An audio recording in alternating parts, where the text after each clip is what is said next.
Depression-era drama Hard Times began its shoot in September 1974 in New Orleans. The film was a lean, economical production that was shot in 42 days. According to producer Lawrence Gordon, Bronson was paid a cool $3 million for playing Cheney, but word is the entire production cost a mere $4 million. It is amazing to think that after Bronson's pay packet, there was only $1 million to share between production costs, James Coburn, Jill Ireland, Strover Martin and other members of the stellar supporting cast. Word is Walter Hill wrote and directed Hard Times for scale, but Walter once said, "The truth is I would have paid them for the chance." You owe me money. You know, you cost me a great deal.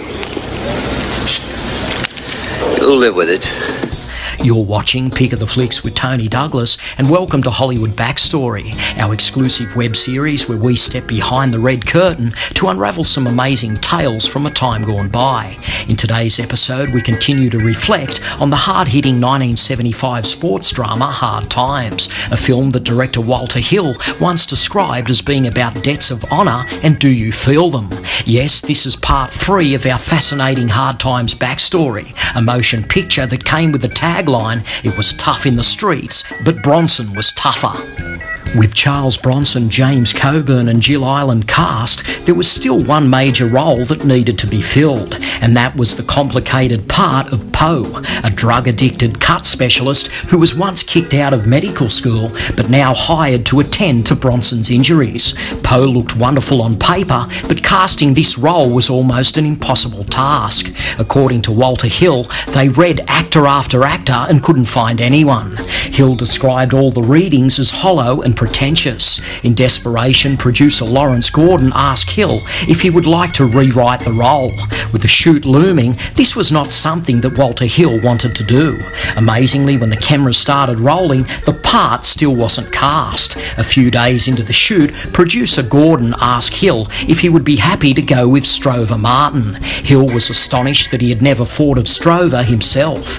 Everyone suddenly remembered Strover Martin from Cool Hand Luke, so when his name came up, it was a no-brainer. Don't you ever talk that way to me. Never! Never! What we've got here is failure to communicate. Some men you just can't reach.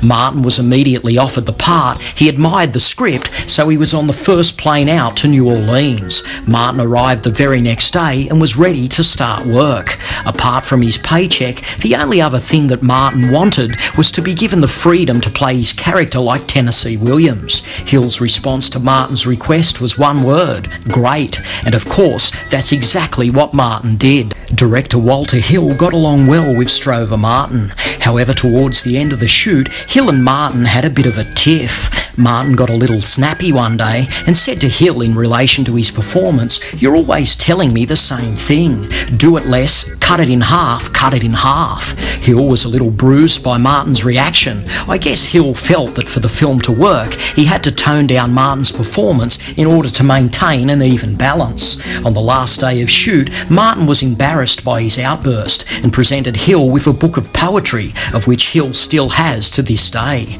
The book has a beautiful inscription that said he was sorry.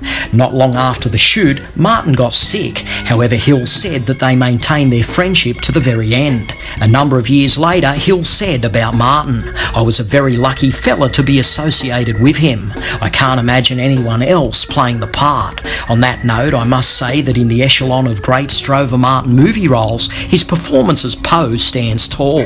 When asked about his career, Martin once said, "Maybe there has been some diamond dust and gold glitter in my life, but among so much shit, it didn't have much luster." A very blunt assessment from a great actor. When Hard Times was released in cinemas, the movie marketplace was saturated with Bronson product. Second-rung cinemas and drive-in theatres were still running popular titles like Death Wish, Mr. Majestic and The Stone Killer, often on double bills or sometimes triple bills. In fact, you could say that there was such a demand for Bronson product that some of his early films were getting re-released with alternate titles. Yes, after the box office success of 1974's Death Wish, Bronson's 1972 action epic The Mechanic remake was reissued in US cinemas under the more deadlier title of Killer of Killers, and his 1973 Western Chino was reissued as The Valdez Horses. Even though Hard Times entered a saturated Bronson marketplace, the film still turned a hefty coin. To this day, Walter Hill has been quoted as saying that he is still receiving royalties for Hard Times. Undeniably, the enduring popularity of Hard Times is timeless. It's not a conventional Charles Bronson action film, it's a finely textured, character-driven drama about real people living in tough times.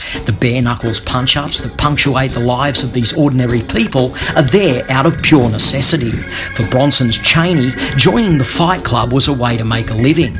Nothing more, nothing less. And it's the simplicity of that notion that makes Hard Times a compelling, understated chronicle of quiet power and physical courage. Well, that concludes part 3 of our Hard Times backstory. Time now for you to have your say. Have you seen Hard Times? And if so, what do you think of the movie? Also, if you have any additional information to contribute to this intriguing backstory, please feel free to do so in the comments below. Finally, if you want more on Charles Bronson, be sure to check out my other Bronson episodes now playing on this channel. Until next time, this is Tony Douglas, talking movies for Pick of the Flicks. Thanks for watching, and I'll catch you later.